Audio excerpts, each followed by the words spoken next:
안녕하세요. 서울시 여성가족재단 제7대 대표이사를 맡게 된 정연정이라고 합니다. 반갑습니다. 코로나 확산세가 잦아들지 않아서 비대면 형태로 취임사를 하게 되었습니다. 여러분들께 이렇게 첫 인사를 비대면으로 하게 되었고요. 양해를 부탁드립니다. 이 자리에 서고 보니 이 대표직을 맡게 된 것에 대해서 많은 책임감을 느끼고 있습니다. 저는 17년간 그 학교에서 학생들에게 행정학을 가르치는 주로 학자로서 역할을 수행해 왔습니다. 물론 공공기관, 정부기관의 평가와 또 정책기획에 관여하기는 했습니다만 현장 실무를 담당하게 된 것은 처음입니다. 많이 모자라고 또 부족한 점도 많지만 제가 경험하고 갖고 있는 여러 가지 이론적인 배경과 또 지식을 여러분들이 하고 있는 현장 업무에 적극적으로 결합해서 같이 배우고 또 함께 일할 수 있도록 노력하겠습니다. 제가 재단의 대표이사를 맡게 되면서 많은 고민을 했습니다. 직원 여러분들이 한 220여 명 정도 되는 것으로 알고 있는데요. 여러분들과 어떻게 또 어떤 방향과 목적을 가지고 일을 추진해야 할 것인가에 대해서 고민을 많이 했습니다. 서울시 여성가족재단은 서울시 여성의 성평등과 또 보육, 돌봄, 또 여성들의 어떤 생활, 경제, 안전망을 확보하는 데 있어서 가장 중추적인 역할을 해온 기관이라고 알고 있습니다. 그럼에도 불구하고 서울시 여성가족재단이 맞닥뜨리고 있는 여러 가지 정책 환경이 있는 것도 사실입니다. 가장 중요한 것은 코로나19 이겠죠. 포스트 코로나 시대의 여성들의 환경과 또 역할이 어떻게 변화할 것인가, 이것이 가장 중요한 문제일 것입니다.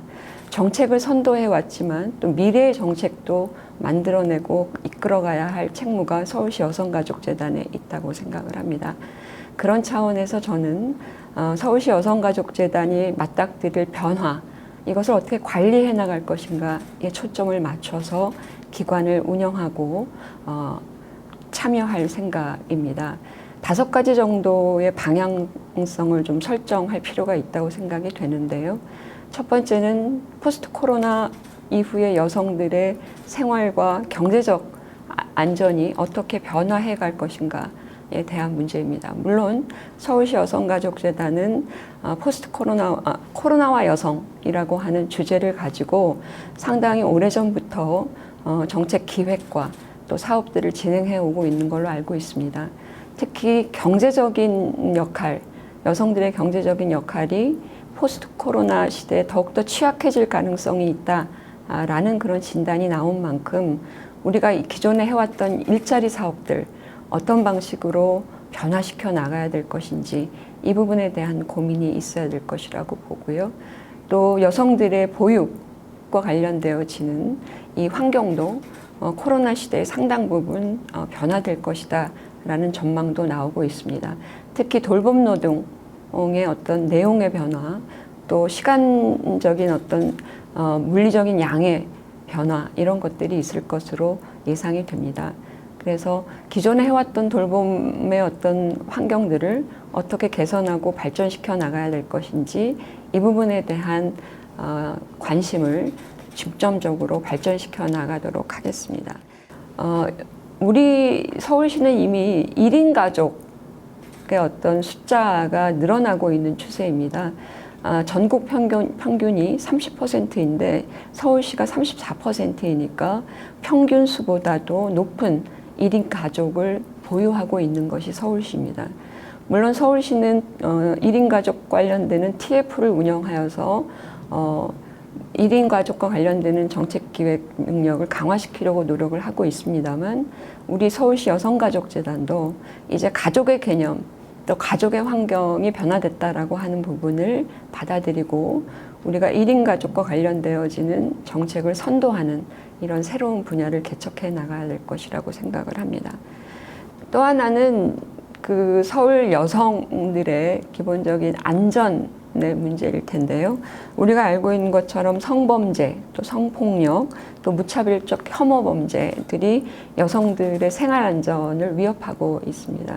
이 부분은 더욱더 강화되고 더욱더 확고하게 체계가 마련되어야 할 것이라고 믿고 있고요. 이 부분은 제가 기관장으로 있으면서 더욱더 강화시켜 갈 수 있는 방안을 강구하도록 하겠습니다. 앞서서 제가 말씀드린 대체적인 방향성들은 기본적으로 정책 방향이라고 얘기할 수 있을 텐데요. 이런 방향들을 실현하기 위해서는 내부적인 조직적 체계가 뒷받침되어야 할 것이라고 생각이 됩니다.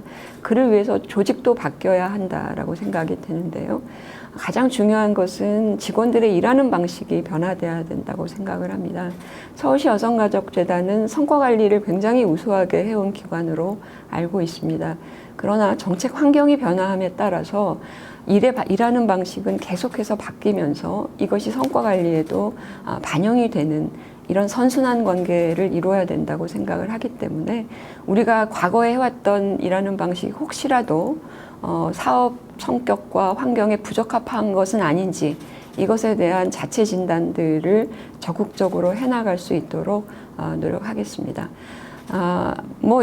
아직까지 많이 부족하고 또 제가 이제까지 기관에 대해서 밖에서 보고 듣는 정도의 정보만 갖고 말씀을 드렸기 때문에 충분히 이 방향은 직원들과 소통하면서 수정되고 더 개선될 수 있다고 생각을 합니다. 그런 의미에서 저는 다가가는 그런 기관장으로서 역할을 하겠다는 말씀을 좀 드리고요. 제가 직장 생활을 첫 번째 시작할 때 일을 해도 아무리 해도 성과도 나타나지도 않고 또 굉장히 일에 대해서 제가 무슨 일을 하고 있는지 좌절하고 어려울 때 저희 사수에게 제가 물어봤습니다. 왜 이렇게 일에 성과가 나지 않을까요? 라고 물어보니까 저한테 한마디 던진 말이 있습니다. 너가 정말 이 기관과 조직에 대해서 자긍심을 갖고 있는지 이걸 물어보더라고요. 저는 기관에 대해서 한 번도 자긍심을 가져본 적이 없는 것 같아요. 일에 매몰되어 있고 일만 열심히 하면 된다고 생각을 했지 내가 소속되어 있는 조직과 기관에 대해서 자긍심을 가진 적이 없는 것이죠. 내가 어느 직장에 다니고 있다 이렇게 자신 있게 얘기해 본 적이 없는 것 같습니다. 저는 일도 중요하지만 우리 직원들이 이 기관에 대해서 얼마만큼 자긍심을 갖고 있는지 밖에 나가서 내가 서울시 여성가족재단의 직원이다 라고 얼마나 자신 있게 이야기할 수 있는지 이것이 모든 성과 관리의 중요한 첫 출발점이라고 생각을 하고 대표로서 이 자긍심을 높이는데 굉장히 초점을 맞춰서 적극적으로 노력을 할 것이다 이렇게 약속을 드립니다. 우리 기관에 대해서 자긍심을 가지고 어디서도 당당하게 소개할 수 있고 이런 어떤 과정들이 앞으로 더욱더 많이 펼쳐질 수 있도록 최대한 저는 노력을 하도록 할 것이고요. 여러분도 이 부분에 있어서 협조와 또 노력을 해주실 것을 당부드립니다. 코로나 굉장히 지금 어려운 상황입니다만 우리 모두 슬기롭게 극복할 수 있을 것이라고 믿고요. 여러분들의 건강 또 가정의 안정 부탁드리고 또 희망하겠습니다. 들어주셔서 감사합니다. 우리 열심히 일하도록 하겠습니다. 화이팅!